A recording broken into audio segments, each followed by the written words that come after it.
Alright, this is a ultimate minecart station show off. I just made this minecart station a little while ago. It has 5 destinations, all work by a button push and everything is completely automated. So this is just me arriving at my station. So when you get to the station, this button down here is pressed by the cart.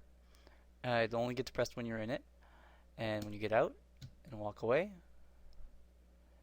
the booster is launched to take this cart to the outgoing trains. Now, I am going to create a storage system in the back there that will hold this. This minecart station is not finished. And then there will be a switch here where you press the switch, then a cart will come out for you. And when you get into this car, the booster is launched again, and this car gets launched to whatever destination you pick. Now here's the destination choosers. It's the first destination, which is currently selected. If I got on the cart now, I would go there.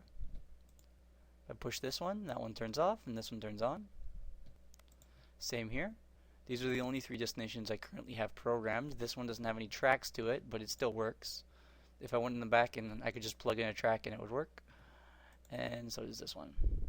Now, all of that works via all this redstone in the back in the control room. Now this took maybe 30 minutes to throw together, but I had a guide from someone else has blueprints for this, which you can find on the Minecraft forums if you're adventurous. And I've done this twice, so doing it the second time took 30 minutes, but the first time it took 2.5 hours, or it was very difficult. Because before you know anything about redstone, messing with it can be very tricky.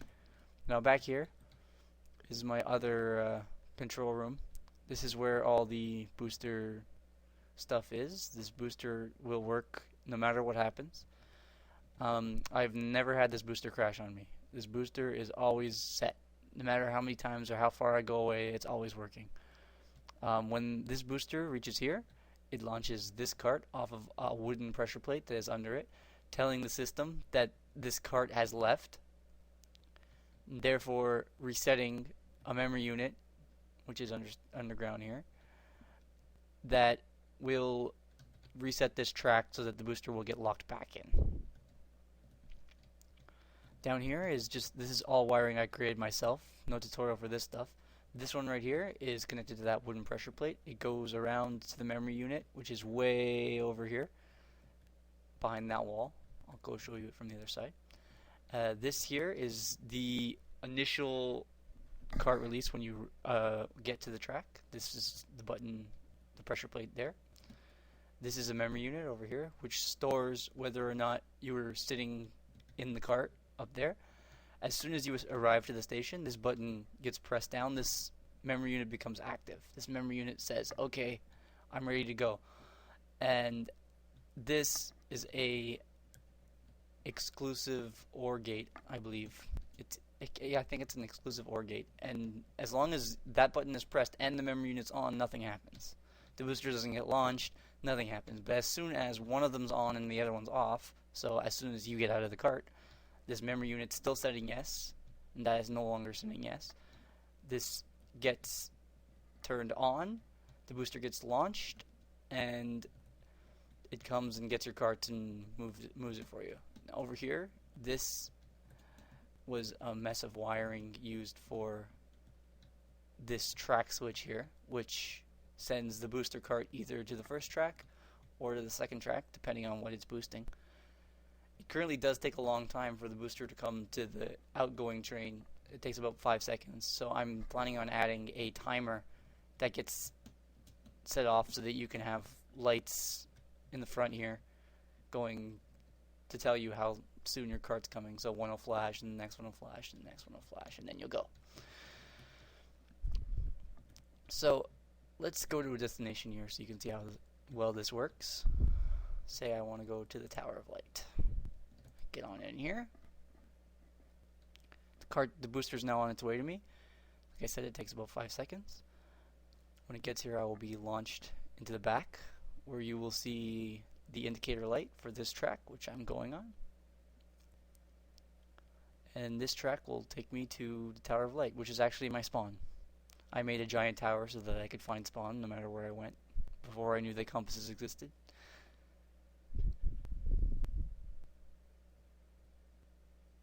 There it is. Over there is my old terminal, which had 2 destinations, but I had to make a much bigger one, so I decided not to make it over the water. Save myself some time. Now, this has a booster in the back too to send me back to the station whenever I'm done here. So if I want to go back, I just press this button. Sometimes it takes a couple times because this is not as advanced a minecart station as it was my first one. And then I go on my way back. Now, it is not completely finished. My minecart station still needs a storage bin for minecarts, and it needs to have, so that if I ever put it in a multiplayer server, it'll work perfectly, and as many people as want can ride it. And it also needs to be a little bit nicer, to have a roof. And yeah, I'm gonna get rid of all this. I'm gonna get rid of all this crap here on the walls. I don't want, like, these things. And probably get rid of some of these torches. I think there's a bit too many. And I'm gonna hide everything here back here better. But for now, the guts of the system work pretty well. I'll probably add another booster too, so you don't have to wait quite as long for this. Though there are already a lot of tracks back here, and minecart delivery system is going to take quite a bit of space. Storage unit. So yeah, this is my minecart station. Tell me what you think, and tell me any improvements you think I can make. And that's it. Thanks for watching.